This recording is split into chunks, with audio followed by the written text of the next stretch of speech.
ABC 12 News at 6. Next. Gentlemen, start your engines.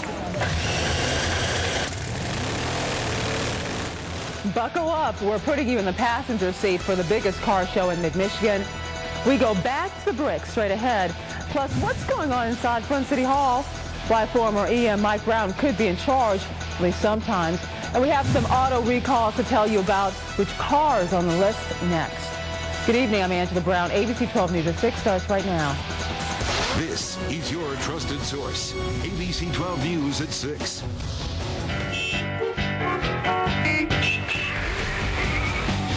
The final day is here. Thousands of people in bumper-to-bumper cars all lining Saginaw Street in downtown Flint. ABC 12's Justin Betty is somewhere in that crowd. There he is. Justin, how's the atmosphere down there? Hey, Angela, it's great. I'm actually right in front of Blackstone's and definitely a little busier than it was yesterday. It might be a little warm in the sun, but there is some shade to be found, and I don't think that's bothering anyone anyway. This is something that a lot of folks have been waiting a long time for. Gentlemen, start your engines. They came early. I got here at 3 o'clock this morning. I got here about 2:15. And I arrived here about 3 a.m. this morning and got in line. I was the sixth person in line. And they came from all over with all kinds of cars. I've got an 87 Camaro. I have a 1950 Plymouth. It's a 1981 DeLorean. A car of many different pieces.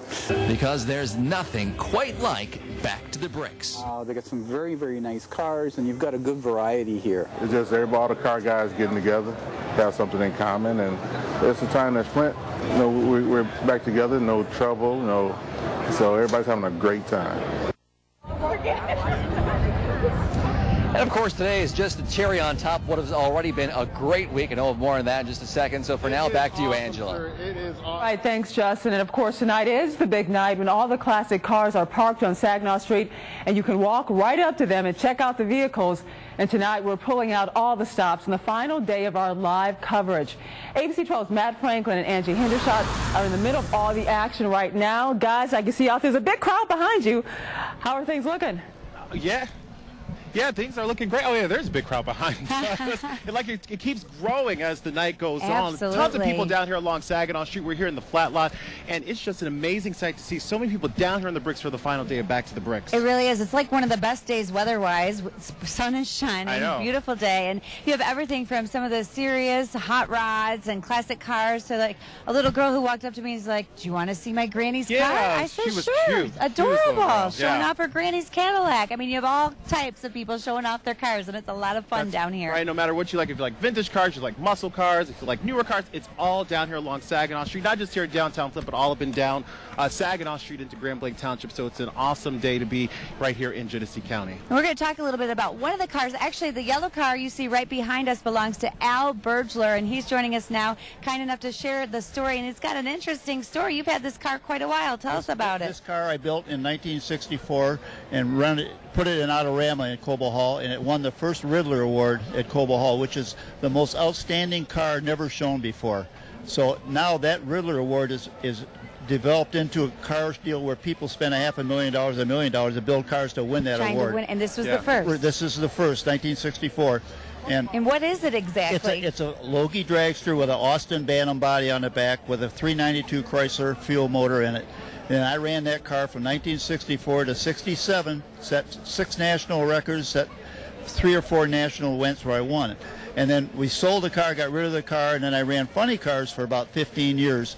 Well, now there's a big interest in everybody looking for these early drag racing cars with some history. Okay. So we're finding them cars and restoring them. So I brought that car up here, and I brought my Motown Shaker funny car up here also. Well, thank you, Al. Thanks for telling us that story. We're going to hear much more of those types of stories about every car here has a story. Right. So cool. We're going to have plenty of those stories coming up tonight, and our special begins at 7 o'clock right here on ABC 12. Our final day right down here Back to the Bricks. I know, and we're going to bring you all the highlights at 7 o'clock. A lot of fun stuff. Everything from Justin in a monster truck, me driving a NASCAR. It's everything. Classic cars as well. A lot of really fun stuff. And Matt and I and the whole ABC 12 crew will be bringing you all of the highlights from the 2012 Back to the Bricks. We hope you can join us tonight at 7 o'clock. But for now, we're going to send it back to you, Angela. All right, thanks, guys. And we couldn't have asked for a more perfect day to hit the bricks. From Flint to Bay City, it's shaping up to be just a beautiful day outside, as you can see. Leslie Toto is in for Kevin tonight. She joins us now with more. Leslie. Yeah, just a gorgeous, gorgeous day all the way around. It looks like it will be nice again tomorrow. Looking behind me right now, your Flint Sky Cam, nothing but sunshine. And as we look at ABC 12 First Alert Doppler, we are, of course, coming up dry right now. There is a line of showers that is up into the UP. It's kind of been up there, sort of just settled in. We're going to see this move through here, it looks like tomorrow, and it looks like a lot of it will fizzle out. There's just a chance of some afternoon and evening showers and storms. Temperature-wise, low 70s across the board, 73 right now.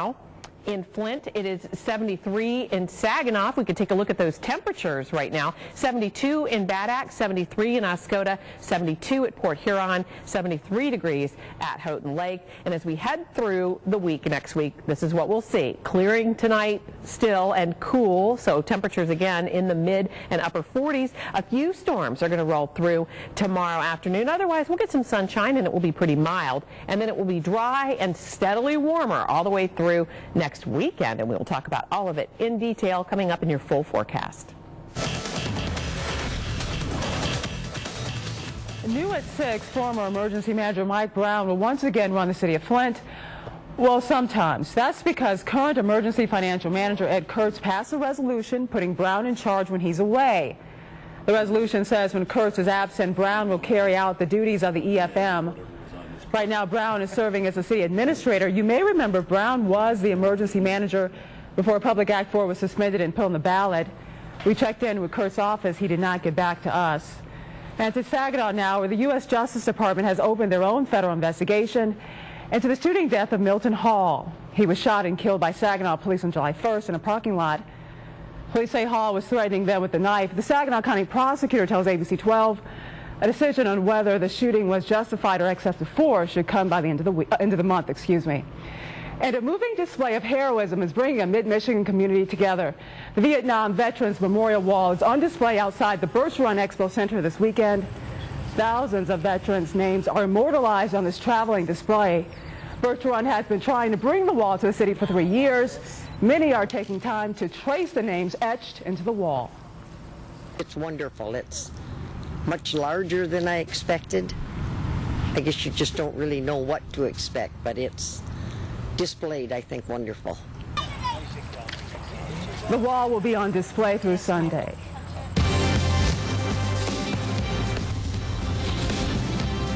And now to politics and your voice, your vote. Mitt Romney spent the day fundraising in Massachusetts while his running mate Paul Ryan stepped out with his mom trying to win over seniors in Florida.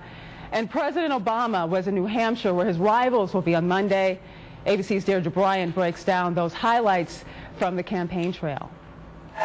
Paul Ryan brought his 78-year-old mother Betty with him to the Villages, one of the largest senior citizen communities in the country. Ryan told the crowd he knew firsthand the importance of preserving Medicare for his mother and so many retirement communities. Medicare was there for our family, for my grandma when we needed it then. And Medicare is there for my mom while she needs it now, and we have to keep that guarantee. While Mitt Romney was fundraising in Massachusetts, his vice presidential running mate went on the attack, accusing President Obama of cutting billions from the program to finance federal health insurance. Medicare should not be used as a piggy bank for Obamacare. Medicare should be the promise that it made to our current seniors, period, end of story. But Democrats have been critical of the Republicans because of Ryan's proposal in Congress to overhaul Medicare. Campaigning in New Hampshire, President Obama went on the defense against the Republican charges. They're being dishonest about my plans since they can't sell their plans. You'd think they'd avoid talking about Medicare, given the fact that both of them have proposed to voucherize the Medicare system.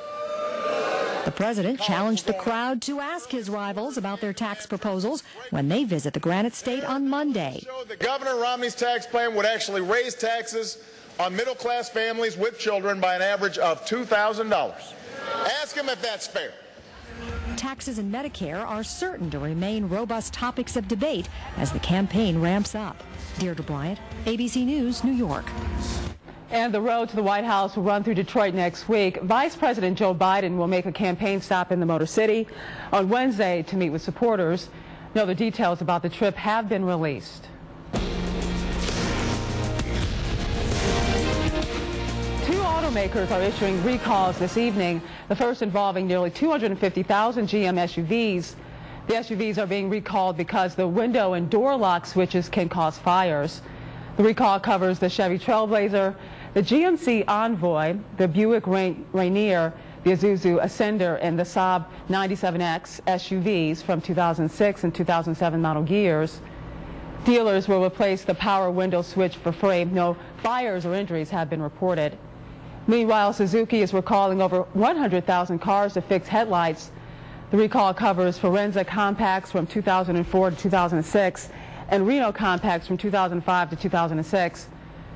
The company says wires behind the dashboard can heat up and melt part of the wiring assembly. This can cause the headlights to fail, increasing the risk of a crash. Dealers will fix the problem for free. And thank you so much for watching. Coming up on ABC 12 News at 6, back to school and the supply list is long. How a local church is stepping in. Plus, it's a lot of fun. It's a good positive thing for the community. A cool competition is rolling good vibes into mid-Michigan. Stay with us. You're watching ABC 12 News at 6 with Angela Brown, meteorologist Kevin Goff, and Ryan Slocum with sports. ABC 12 News, your trusted source.